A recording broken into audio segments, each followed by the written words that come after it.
What is going on, Notre Dame fans? Mike Singer and Mike Goolsby live on the Blue and Gold YouTube channel. Big show tonight following a Notre Dame loss against Northern Illinois. As much as we all dislike that news, I would ask you all to hit the thumbs up on this YouTube video and subscribe to Blue and Gold on YouTube if you have not done so yet. Blueandgold.com is, of course, your home for all things Notre Dame fighting Irish football, basketball, recruiting coverage. So in between the times you're watching these YouTube videos and on Goolsby's Patreon and whatnot, make sure you're over on our website, blueandgold.com. Goolsby, how you doing, man? How was the day after for Mike Goolsby? The day after, today wasn't as bad as yesterday. After that game, I was numb, as I'm sure many of you were. And then, after the game, went out for a burger, and I didn't have much to say. I called into John's call-in show over at Always Irish. And that was the worst loss that I've absolutely the worst loss that I've ever experienced as a fan. And it's like pushing up against a couple bad losses that we had when I was a player. I do want to say, I don't want to be here. Like, I don't want to do this show tonight. Like, you know what I'm saying? It was that bad. And sometimes like losing is good for business because it gets people riled up for sure. But I do not want to be here. Before we just putting that out there, like, it's an important show. There's a lot to discuss holistically, big picture about the program, coaching, etc. But that was a bad loss. And then, jumping on with you and Tim yesterday, like, I'm so tired of it. And I share that sentiment with you all. I'm so tired of it. So I just want to talk about the program a little bit. And then get into the game, and not wanting to be here. Instead, Singer, I chose hard. And tonight, we're going to question everything. Did you just come up with that on the spot? Earlier today. That's pretty good. That's pretty good. Too important of a show. I figured I'd try to prepare something. So I wanted to start the show off. People are going to want to talk Riley Leonard. Absolutely. We'll get there. But I wanted to kick the show off with a transcript. I wrote it out word for word. What Freeman had said. He was asked prior to kickoff on the field. They do that quick little on the field hit.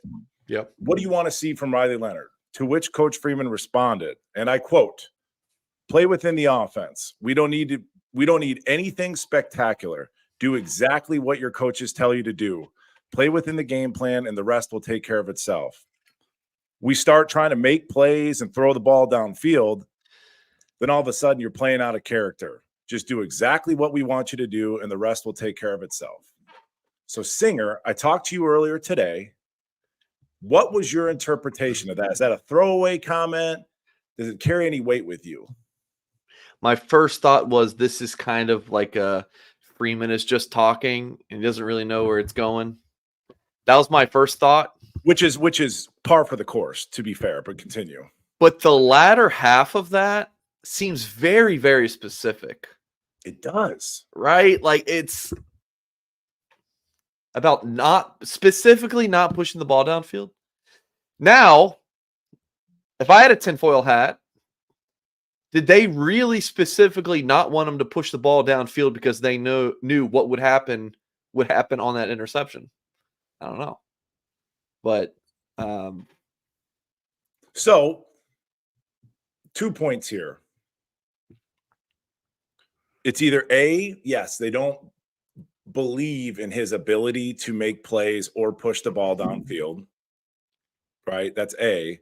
Or B, the game plan for Northern Illinois is, conservative. We can, kind of play tight, whatever is the case. Now, let's get into this. I tweeted after that loss that all of this is on Freeman, and people, you get, people clapping back. No, it's on Riley Leonard. Okay. Who brought him here? We had options in the portal. Beyond that, Singer, you got options in your current quarterback room. Yes. I hear so. Yeah. You brought him here But then did you evaluate him? Right? Did you now that he's here, you've had all fall camp with him, you don't trust his arm strength, you don't trust his ability to make plays, push the ball downfield. That's either way you look at it, that evaluation, that signing is on Freeman. It is. And it's like, okay, well, then if you look at it from Riley's perspective, to be fair, to keep it a buck, Riley missed all spring. He dinged up that ankle again, which, follow me, brings it back to Freeman. Let me cook, Singer. Yeah. You signed Riley Leonard, gave him $1.2 million with no physical. So that's on you, coach. Right? So it's like Riley Leonard missed spring. He's still trying to get caught up in the offense, et cetera, which is fair. But that whole situation is a mess.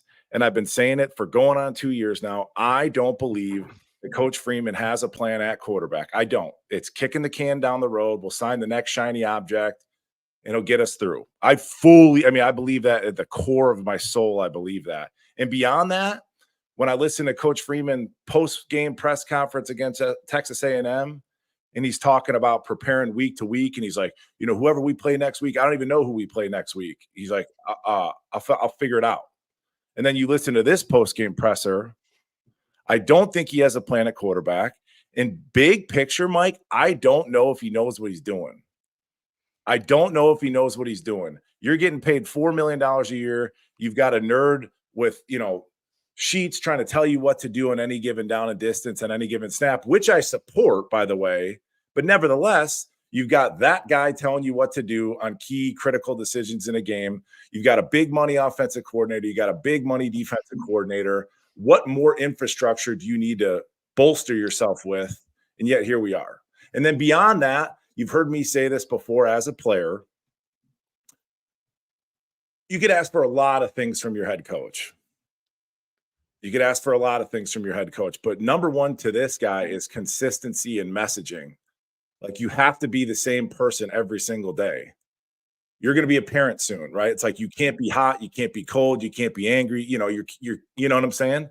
Right. So if you're going to come out and jump around to Texas A&M, which we all love, the national media grabbed onto it. You got to do it week 2.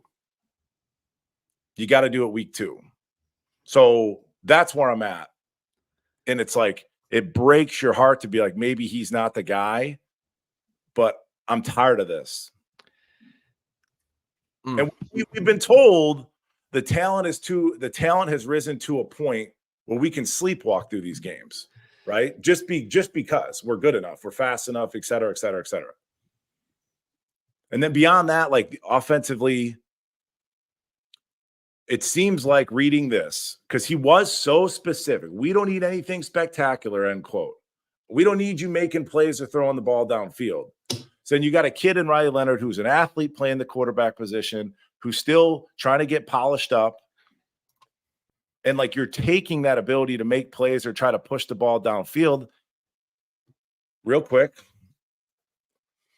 that terrible throw late in the game, that interception. Could you imagine being that quarterback and you're like, I see him.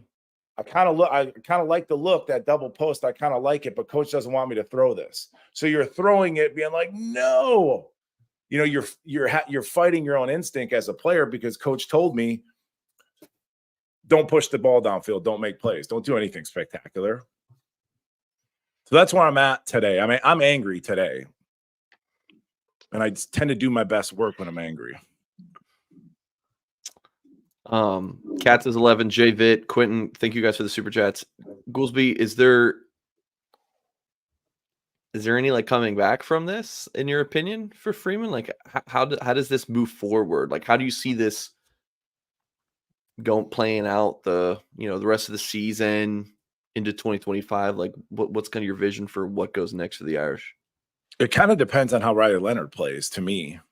I mean, if he has a kind of another stinker-ish game, we go through our third game without a touchdown pass, being abysmal on third down again, then you're SOL, man. You're SOL.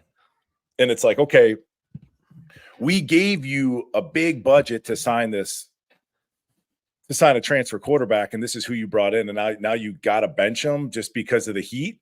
You know, your seat's hot. And I saw Jim Harbaugh do that for years and years and years. Quarterback, constantly passing the buck. You know, every other dude, it was like every third, fourth game they'd have a different quarterback plan for years there. And I think that's weak sauce. Yeah, and this goes back to the discussion about all of the funding that not only got for the quarterback, but those coordinators are making so much money. Like those coordinators are making more than a lot of head coaches in the country, at least, you know, just at the FBS level. But and the plan at quarterback, Mike, there's the kicking the can down the road aspect, but you said shiny toy. It's like, all right, just go get the new shiny toy at the quarterback position. I would love to know the thought process of going after Sam and then going after Riley, because as far as I'm concerned, Mike, you could not get two polar opposite figures. And I'm using figure very specifically and not quarterback, because it's more than just how they look on the field, which is pretty opposite. But in the locker room, I know both had a C on their jersey, but I don't think Leonard is the same in that locker room as Sam Hartman. I like this. I like where you're going. Yeah, because Riley, tinfoil hat. He's a nice kid, you know, but Hartman came in, and by the end of the Hartman era, I was really frustrated because I was like, this guy just needs to leave. Like, come on, we're moving on. You're here hanging out a lot, and we're just kind of over it. But the guy did wear ND on his sleeve for real. Like, I'm saying Leonard's not, but Hartman as the leader aspect was needed. And Notre Dame, I don't think Notre Dame really has that. I'll say this. On the offensive side of the ball. Kaiser on defense, but definitely not on offense. I had next teammate Billy Palmer. His older brother was Jesse Palmer, right? Bachelor fame. He's, college football fame, Good Morning America, all this stuff. Guy's a stud. Jesse Palmer, great looking dude, incredible sense of humor, like probably the coolest guy that I've ever met. Like, he's just cool, dude. And like, you wanted to be around him. And Sam Hartman probably had that same effect. He's just cool, dude, right? Leader of men. Like, he just has it. And Riley, I love his makeup. Like, I love his competitiveness and his grit. But yeah, he does have that kind of like, aw shucks factor about him. Whereas like, I'd want to go to the bar with Sam Hartman on a Friday night. And it's like, I'd rather like ride bikes with, it's like, I'd rather go ride bikes with like Riley Leonard. You know what I'm saying? Yeah. So, but yeah, right. I mean, Riley needs work.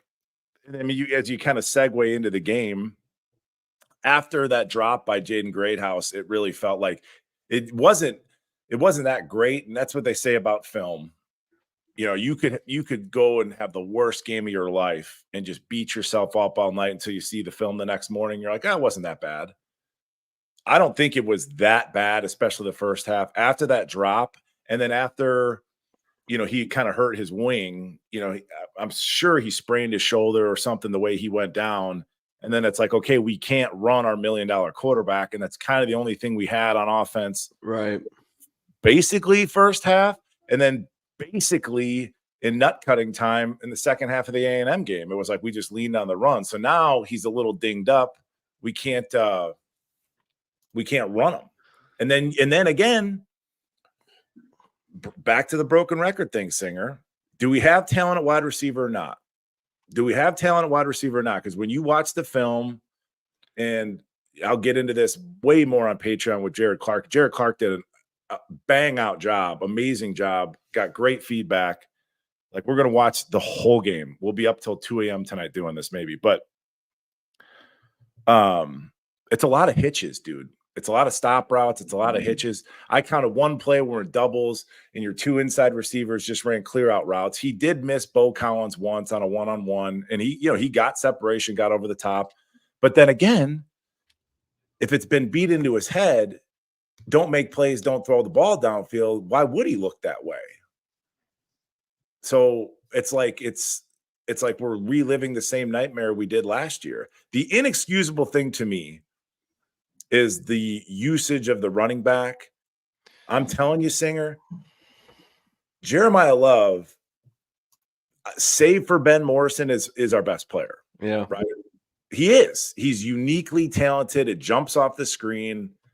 You know, a casual football fan can see the difference. It's like he makes that one play, gets you some mojo back in the game, and then they go on another drive. You know, that was our opportunity to pounce a little bit and kind of take the next step in that game. And then he gets one touch the rest of the game. JD Price had 4 touches during the game. It's absurd. Here's a tweet from Greg Flamong. He says, Jadarian Price was on the field for 13 of 62 plays, 5 touches. Devin Ford and Aeneas Williams on the field for 18. And we love Which Devin tells Ford, you, Singer. love Aeneas, but dude, no, not this is ridiculous. So let's say this. And by the way, Greg Flamong does a great job. They've got a podcast, of course. Oh, sorry. Here. Yeah, Hit and Hustle. Greg does a great job. Yeah. You know, I'm buddies with Mike Frank. You know, fun little community to be a part of, right? I love to cross-pollinate. Greg does a great job. But like,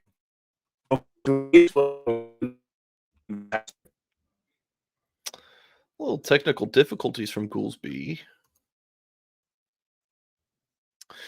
We'll see if the boy comes back. We'll see if Goolsby comes back. Until Goolsby comes back, we're gonna have what I always hoped for, was a Mike Goolsby show with just me. So we'll wait till we'll wait till Goolsby gets back in here. Jay, $10 super chat, and really do appreciate the super chats from Jay, Andrew, Mendoza, Mr. Meeseeks, Seth Griffin, Annie Davis, Jason. Appreciates all of the super chats. Tonight, Jason, thank you all for being here. Even if they win out, can you imagine us playing Texas, OSU, or Georgia? Totally effort national, especially at the quarterback position. Devin with the 50 bomb. I'm sure we will address this. Devin, really appreciate the super chat. But Ghouls, what were you saying for you? Lost your connection? I was just gonna say, yeah, let's get back to that super chat.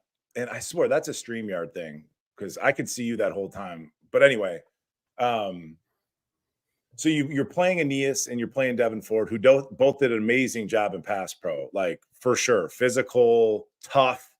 They did a great job, but those two got a lot of 18 snaps because we're throwing the ball so much. But yet you're telling Riley Leonard, don't push the ball downfield. So it's like, what are we doing? And that's why I'm sitting there going, Mike. Do it. Pound the table. Pound the table. When we almost lost to Duke, we jumped off air because you and I would chop it up for a couple minutes after we finish. And I said, we're going to lose to Louisville. I said it off air.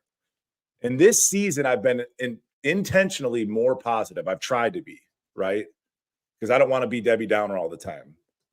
And after that Louisville loss, I said something to the effect of, we all as fans got to make our mind up about Freeman. He's not a good coach currently. This is last year. He's not a good coach, but I believe in the makeup. I believe in the intangibles, the character, all this stuff. I believed in it. I don't anymore. I don't think he knows what he's doing, and it's fair, because how would he? And then I get in, because it's just, I'm upset. Like the whole Jim Tressel thing. Who the hell's Jim Tressel? Like, he ran a corrupt program at Ohio State. You know what I'm saying? Like, we're looking at Jim Tressel as if he's like a Nick Saban or something. You know, I mean, it was Ohio State with all their talent and all this other stuff. I mean, all kinds of arrests. You know what I'm saying?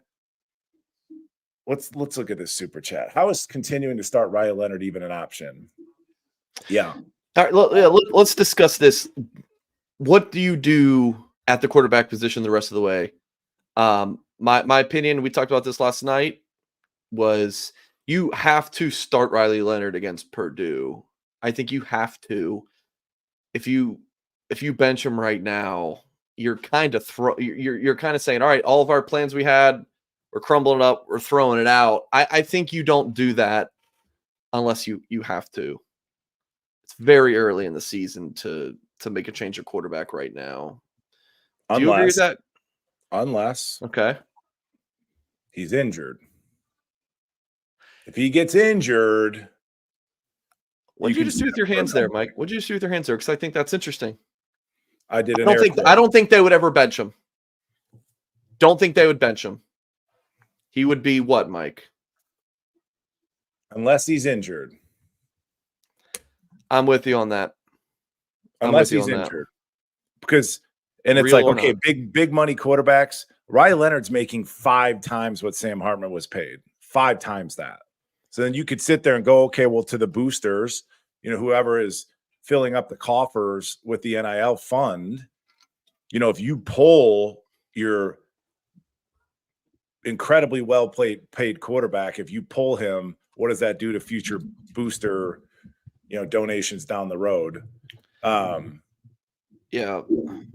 But yeah, I mean, there's a lot of things that he can do better. He's not accurate on the run. He's not incredibly inaccurate. He's certainly not accurate on the run. Step up in the pocket, stop drifting to the right. I mean, there's plenty of plays where it's like, put your foot in the ground and go north and south, like just pick up the yardage, as opposed to trying to make a 27-yard horizontal throw for 3 yards or something. But the offense stinks. The usage of the running back stinks. The offensive line is totally average. They didn't move anybody in the run game. They didn't move anybody in the run game.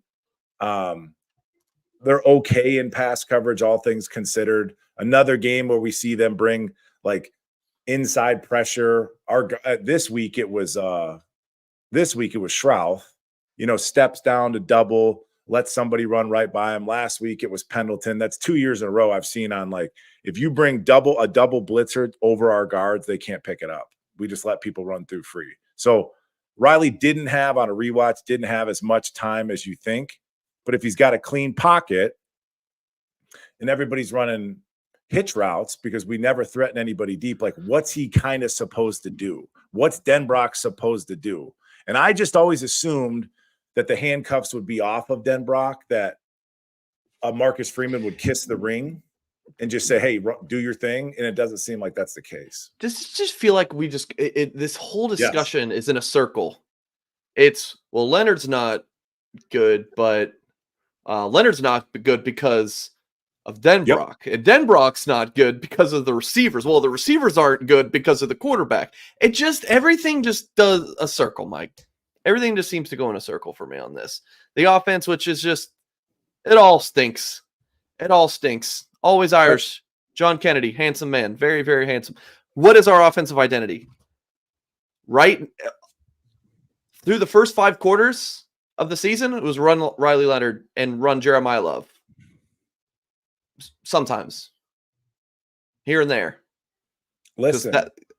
Good things happen when you do, but that's it. What you said about going round and round that carousel, absolutely. But that's football. That's I mean, that's why it's a great team sport. Yep. The offensive line sucks. The receivers can't get open. It's like, that's football. So to answer John's question, what's the offensive identity? I thought it was an offensive and defensive line driven program. So we're not going to make plays. We don't need you anything spectacular from our quarterback. We don't need you to throw the ball downfield, play within the offense. And yet we throw the ball 40 times. So what is the plan? What is the plan? There is no plan. And that falls back on Freeman. He doesn't know what he's doing. Listen, and like, you could sit there and go, okay, he's awful at press conferences. And why? Because you don't know what you're talking about. He's got to go make a presentation. I've done many in school where I didn't know what I was talking about and I shit down my leg. He doesn't know what he's talking about. Specifically on the offensive side of the ball, he doesn't. So it's like he says things and it's like, okay, you going to take it with a grain of salt or are you going to glom onto it? Which one is it? It's bad. Yeah, right. This is a tough show. You were brought here to be the face of the program, recruit. It's like that 2025 class, Mike. There's a handful of kids on that committed list that I wouldn't have even have offered. It's very top heavy, and there's just a bunch of guys, a bunch of Jags, just a guy in that group. And then you lose a deuce night, and what do we fall to, Singer? You're an expert, 15, 18. And then you put this kind of a product on the field. Who would want to come here? Auburn lost. Deuce Knight went to Auburn 2 weeks in a row. They lost to Cal this week. It's like that poor kid. And by the way, speaking in terms of Chad Bowden and recruiting and all this stuff, forgive me, Singer. I don't want to get you in any hot water. This is solely my opinion. Deuce Knight's playing us. He's playing us. So we can't go get another 2025 recruiter off for another kid because you don't want to make Deuce angry. He's playing with them. He's toying with 3 different football programs. So grow a pair and make a decision as a head coach. What are we doing?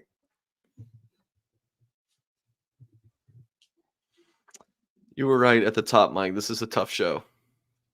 It's an important show. And I'm like I said, I'm angry because I'm just and everybody's sitting on their couch. They can stew and they can be miserable. This is no way to start your work week off. My birthday's on Tuesday. And it's like for all of everybody that's miserable at home or on a message board at blueandgold.com or following us at Patreon or John's people, or whatever is the case, you don't have to go on camera. You don't have to go on camera every week and like make sense of it or try to. Yeah. You know? So where do we go from here, Mike? And Brent, Rick, Katz, thank you guys for super chats. We talked about this a little bit, but where long-term, short-term, what's on your mind? You know, in order to know where you're going, you got to know where you've been. So that's a great line from, it's akin to what Freeman said in the post-game presser. Like, oh, we've been here before. It's just not good. So it's like you either take the training wheels off and you let Riley Leonard go try to make some plays to appease, recruits, to appease the fan base, to inject some life into this team. And then again, rely on your defense. I thought we had a world-class defense. So if Riley turns the ball over a couple times trying to push it downfield to a Bo Collins or whatever, we'll live. We'll live. Yeah. Agreed. So I agree. That's what I'm saying. You got to take the training wheels off, in my opinion. Yeah. Unless there was some injury to where he can't run and he can't push the ball downfield. It's like, well, why the hell are you even out there? You're providing nothing at that point. I'm willing to bet, as somebody that's standing here in front of you, Singer, I don't have labrums in either of my shoulders, right? Football stuff, like just wear and tear. I kind of understand biomechanics. The way he was slung down on that play, I'm telling you, he came up when he's holding his left shoulder. Oh yeah, dude. He fell. He got slammed down. Like your shoulder's not meant to do this with your body weight, and then some. There's a ton of torque.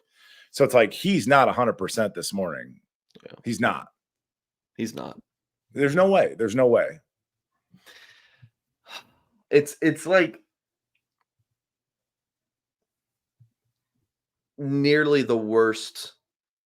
This might be worse than 2022 because you lose to Ohio State on the road and your expectations come down a little bit. Then that Marshall loss stunk, but you go and you beat A&M on the road, and that was a huge win. You win by 10, and you are the darling nationally. Everyone wants to talk about Marcus Freeman and the hype, and then you go from 100 to 0 so freaking fast. I'm glad you brought that word up, hype. I'm glad you brought that word up because I think Marcus Freeman understands hype. He understands marketing. That's how he gets his team up. But he can't. All right, hold on, Mike. Let me pull this up.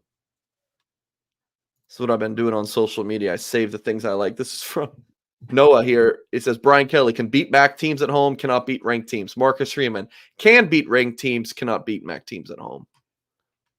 I mean, this is how it is. Yeah, Freeman's had some big wins. Baby Stewie just tucks himself into sleep. Yeah. Yeah. But I sit there and go back to like hype. This is awful. This is really difficult to do, but it's just my thoughts. It's like hype versus like actual competency. So it's like, yes, let's do the Jerry Maguire thing. Let's do the Hangover thing. Let's do the Wolf of Wall Street thing. Meanwhile, you're losing recruits left, right, and center when that came out. Oh, you're on Men's Health magazine. That's sick. So it's like you've got 6 children, beautiful family. And it's somebody that still trains, like, so you're committing at least to maintain a physique like that 6 to 8 hours a week in the gym, at least 6 hours a week, you know? So it's like a lot of this stuff is fluff, but like when you get in front of a microphone and I need an answer from you, God forbid the legacy media actually asks a tough question like, coach, who's in charge of the running back rotation? I'd like to know. Who has final say on play calling and game planning? I'd like to know. But it's that charm where he's so charming, it makes it difficult to fire a difficult question at him. But I'm just telling you, like, you see a Kirby Smart get up there, you look at NIU's coach, I mean, they're not spending 6 hours a week in the gym. So, like, where do you find the time to dial in and, like, become a football guy? To become a crusty, leathered, tough head coach? There's a lot of isms. Kick the show off with that. Choose hard. Question everything. It's like it feels good, but like, where's the substance? I remember you talking about that with Tommy Reese. You always kind of liked that he looked scruffy and a mess. He's just coaching ball. I remember he's a ball coach, man. Yeah. So there's a lot of questions to be answered. But I mean, if you just go back to all the bad losses, the 10 men on the field, I go to the press conferences, I go to what I believe is a lack of a cohesive plan in the quarterback room. And just like, imagine if you're CJ Carr, you're Kenny Minchey, you're Steve Angeli, it's like, I'm sitting behind this. He got paid that, and I'm sitting behind this. I gave my thoughts on that. Did you, Mike? Like, at what point do you make a change at quarterback? Oh, at what point do I make a change? Yeah. Like I said, if Riley Leonard gets hurt. But then again, that's okay. That's right. Yeah. So we're gonna assume play it out. We'll walk it out, Mike. Okay. Let's assume Steve takes over this as a starter. What do we do on offense? Because we're offensive line. So like our best weapon on the as far as scheme this year so far, save for just giving Jeremiah Love the damn ball, is running Riley Leonard. So then you take that out of the game plan. Obviously with Steve, it's not the same type of athlete. And then Steve doesn't have the escapability that a Riley Leonard does. You'd like on paper. So you're still breaking in this young offensive line. I mean, it could be a real mess. And that's why I'm telling you, it's like, we got a shiny new toy in Sam Hartman. Sam, go figure it out. Brand new offensive coordinator in Parker. Sam's got us. He's played enough football. He'll figure it out. And it's like this year, you got a shiny new toy. And it's like, we're just going to run the kid to death versus developing them and polishing them up. Well, how can you develop him? He didn't even play in spring ball. He was out the entire time. I was told he got go along with me, up and down, left and right. It takes me back to Marcus Freeman. Yeah. You shouldn't have signed him without a physical. Yeah. I was told you. It's irresponsible. And then I was trying to think of an analogy where, like, if you have a quarterback in a Riley Leonard and you don't want him to quote unquote make plays, you don't want him to push the ball downfield. I'm like, what's a good analogy? It's like you and your wife fast forward 10 years, you got a couple beautiful kids, you buy a home with a pool and you tell your kids they can't swim in it. So why'd you buy a house with a pool? You don't let your kids go swim. What's the point? That's kind of how I feel. It's the best thing I could come up with when I think about, that quote and that pregame quote. We don't need anything spectacular. Do exactly what your coaches tell you to do. Play within the game plan. The rest will take care of itself. We start trying to make plays and throw the ball downfield. Then all of a sudden we're playing out of character. So it's like that pregame little snippet matches the route concepts in the game. Hooks. Everything's hook, hitch.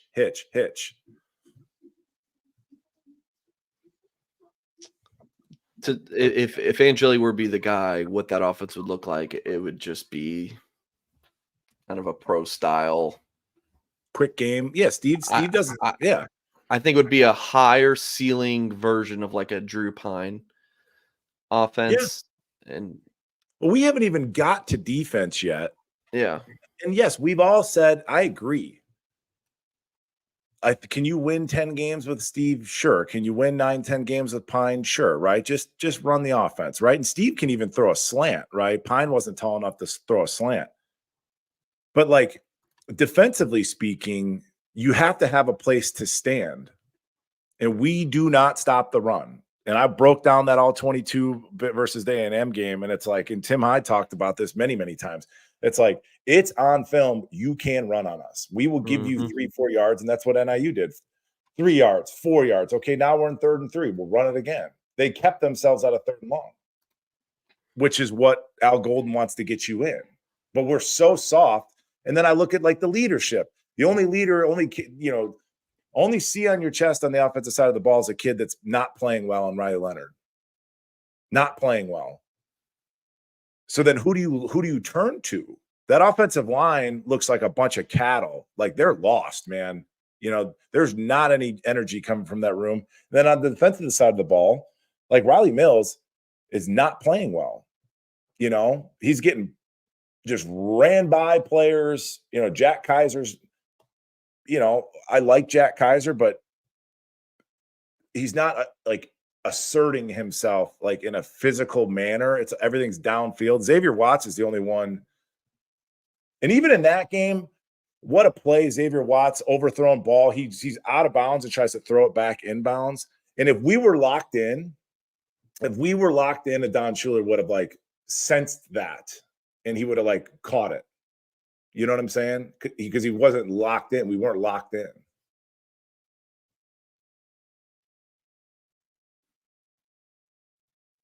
So that's where I'm at, brother. Sorry about that. Michael, Jim, Theodore, Mr. Game of Fame, Rick, really appreciate the super chats, guys. Notre Dame opened as a 12-point favorite at Purdue. I think that line has moved down to like 10.5. And before the NIU game, it was at like minus 15 for Notre Dame.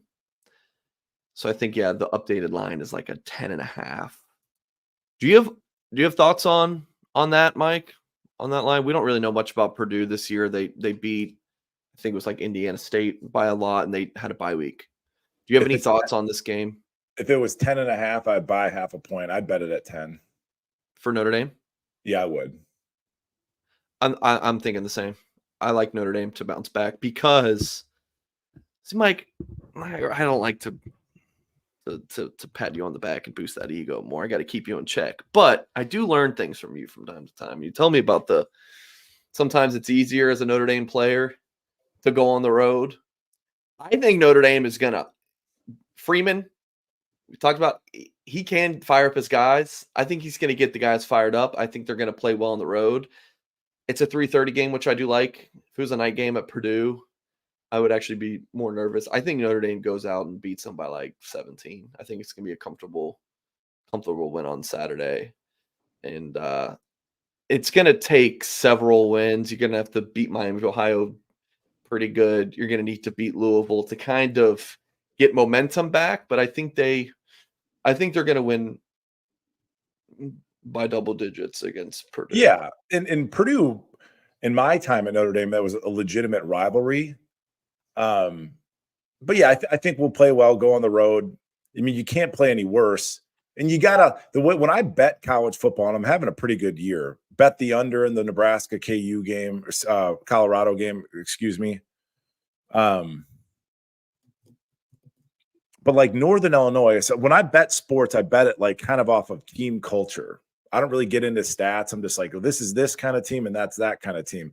It's like in NIU, as many seniors as they had, as many returning starters that they had, like that was a same thing. Even like the head coach reminded me of Marshall's head coach, just the general approach of like a band of brothers, locking arms, walking into Notre Dame Stadium to steal one away.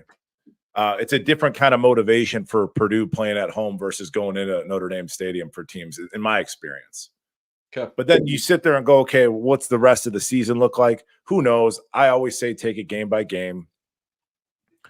But a loss like this, it just makes you feel like even if we do lose, even if we do make it to the playoff, like we're just going to get bounced out. Yeah. That's what it feels like. I mean, that's traditionally what's happened. Like we make it to the dance and just get boat raced. Yeah. Yeah. I don't feel lost because I feel pretty in tune with things like with the team. I feel angry.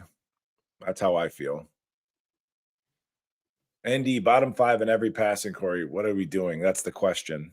That's the question. NIU game broke me as the staff lying to us about Leonard. Well, somebody's lying. Somebody's lying. Who's lying to you about the wide receiver room too? That's the other thing.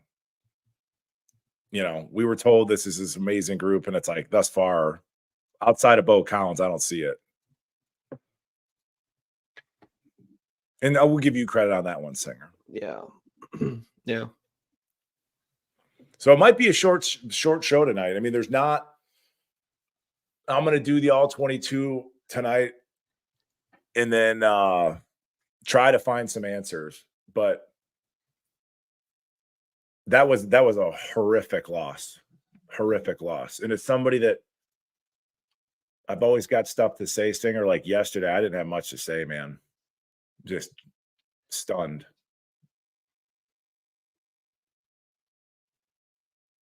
I'm going to play something to lighten the mood a little bit. Oh, Mark with glasses. No. This is so good. All right, we talk about announcers a lot with my show with Tim, and Tim and I are like, I don't really give a shit. We just don't care about announcers. You're a little bit more tinfoil hat, but you also don't really give a shit either. This was I saw this and I laughed so hard. I retweeted it. Did you really? Yeah. This is what Jason Garrett said. He started games in the past, but this is the first game he started a game when he was a starter. I hope this doesn't get demonetized our video here, but I just love how this guy plays. You watch him last week, 18 for 20. He started games in the past, but this is the first time he started a game when he was the starter. All right. So it's bad. It's bad all the way around, man. It's bad all the way around. It's bad. Yeah, go ahead. So all the times I've been like, guys, I mean, it's Jason Garrett. He's been an NFL head coach. Like, I don't understand what the big deal is. If that's what the people have been saying for years about, he's been it for a couple years now, right? It's like, all right, well, Mike, that's what we've been hearing. Then maybe I owe you guys an apology. That was so bad. No, it's bad. He's talking about Jeremiah Love jumping over people. Jeremiah grew up watching Ezekiel Elliott in St. Louis, and it's like it's not good. It's not good. Let's maybe try to find some positives to this game. No. Bo Collins, Jaden Osbury, Bubakar Traore. That's it. Done. Well, Jeremiah Love. Yeah, Jeremiah Love looks good. And Price looks good. Yeah, when he gets his 5 touches. It's funny when you get to watch because it was such a bad performance. Still haven't, by the way. Why aren't we going to mention him? You can't tweet this out. I was trying to take the piss out of the situation, and it's like, all right, you're just having fun. But I'm just saying, I think that sort of crossed through my brain when I'm watching the game because I'm thinking about the quarterback room and like, how did we get here?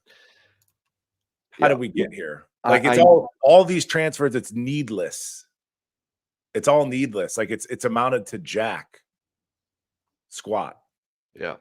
So I just go back into like, what are we doing? What's the plan? There is none. And then in terms of like the evaluation of players, the signing of Riley Leonard without a physical was irresponsible.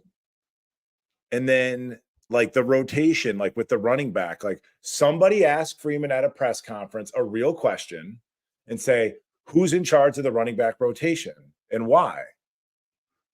Coach, could you tell me more about your pregame quote on the field about not wanting to push the ball? It didn't seem to mirror the game plan where all we wanted to do was throw the ball. Like ask questions. I think the running back rotation's dealing. But yeah. But the more you watch the game, Singer, the season thus far, some of your stars, your better players are really starting to stick out in a Traore. Patello's playing great. Osbury in KVA to a degree. I think KVA needs to get a little bit more run, but Osbury finds the ball. Dude, he's so good. He finds the ball. It's like, it's okay to step up. It doesn't need to be a 3 to 5 yard gain on every single run play. Like, it's okay to dead it right now. And he does a great job with that. Look good in coverage too. Yeah. Yeah. I get why you have Kaiser out there because of his, he's got gray hair, but I think your two best linebackers are KVA and Osbury right now. And I've liked Bowen as well as kind of like that old school. He can't run, Mike. In the box. Yeah. He can't run. He's a big ass dude. He can't run. Well, so was I, and I could run at least. He can't run. Why waste a timeout in the third quarter, to answer your question? Because that guy on the sidelines told coach to. Oh, there's my girlfriend, Jamie. Thanks, honey. Jamie, thanks for the $5 super chat. Theodore, we got here through Notre Dame and stupidity. JVit, $10 super chat. Thank you very much. I never in my wildest dreams thought that I would pull up a Mike Farrell tweet on our show, but he said last night, the fact that Notre Dame hasn't had an elite quarterback since 2006 is one of the most astonishing things in college football. To which this guy said 2009 Clausen was elite. You guys can have that debate. I personally don't think that Clausen was elite at Notre Dame, but it is insane when you think about it that they just got this quarterback position so wrong. And maybe Carr's the guy. You guys know I love Steve Angeli. If Steve Angeli is QB1 at some point this season, I bet you that he will impress some of you guys. But yeah. I'll say this about the quarterback and the Mike Farrell tweet. This is just my 2 cents.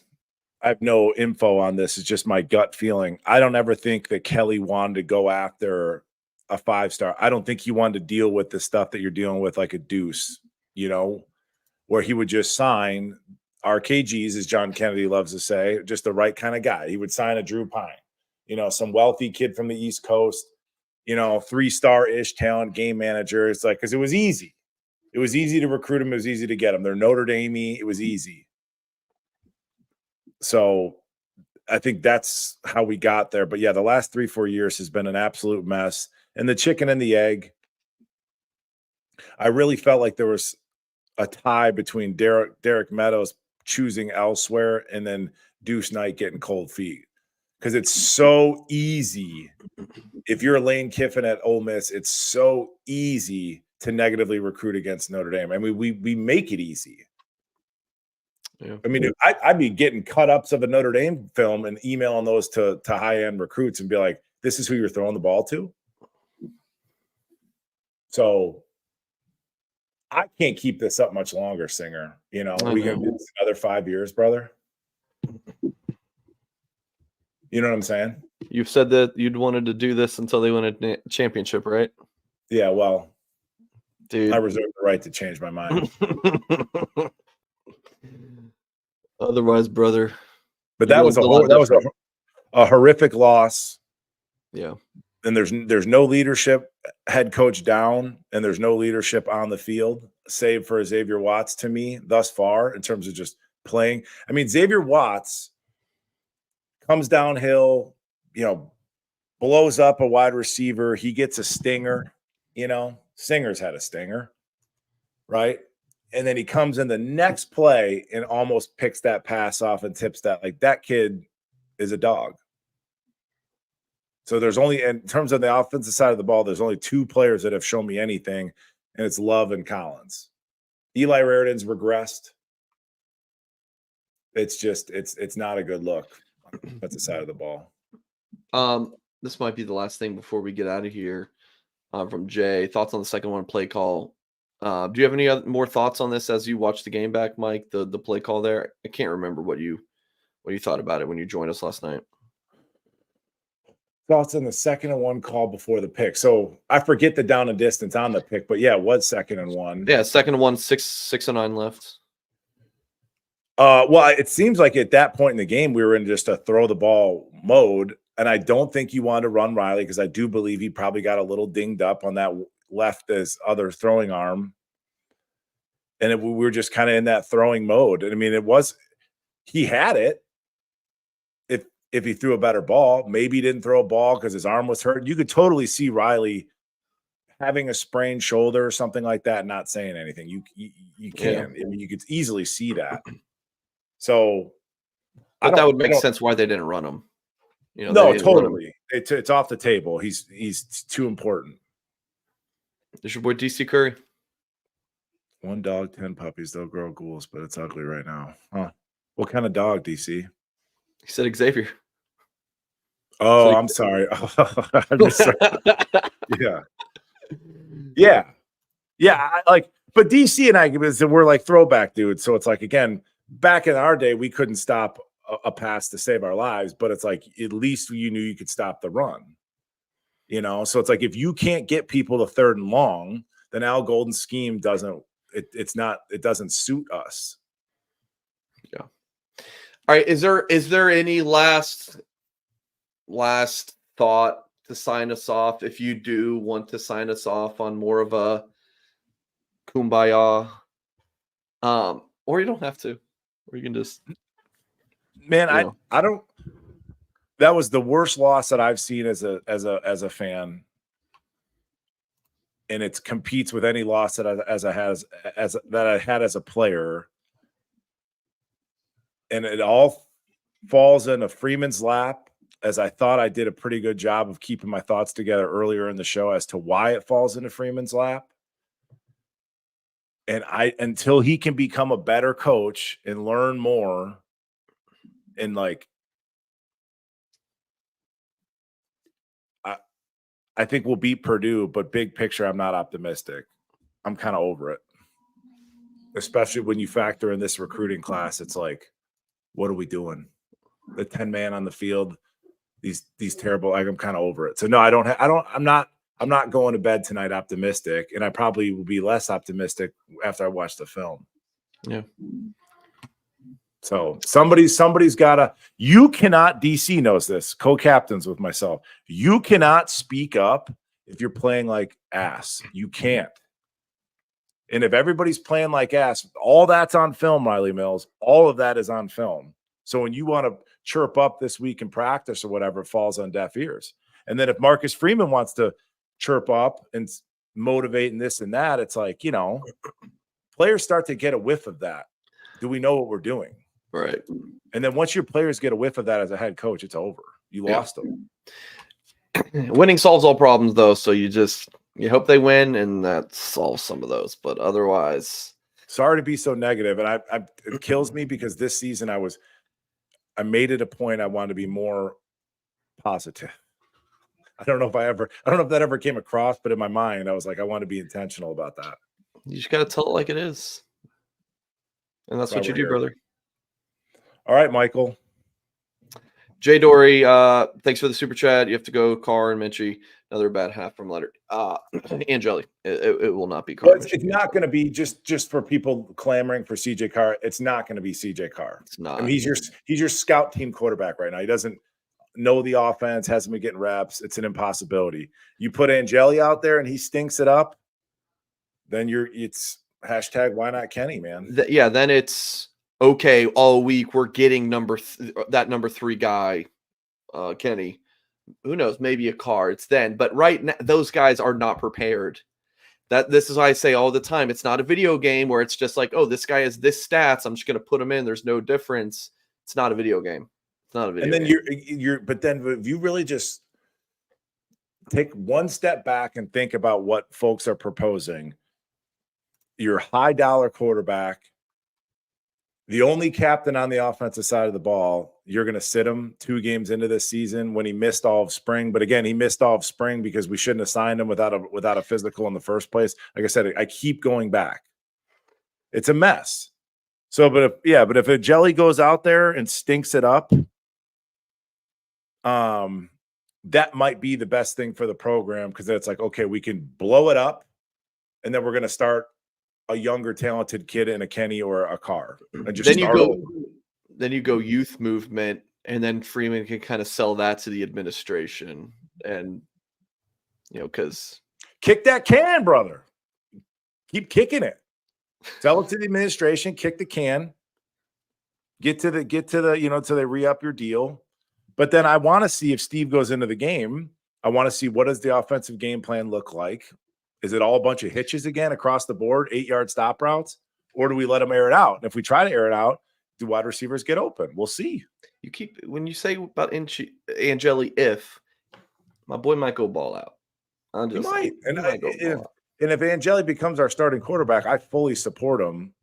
But all of this isn't Riley's fault, just because, again, he missed the spring, and he's got a lot of work to do at the position, but he hadn't looked good.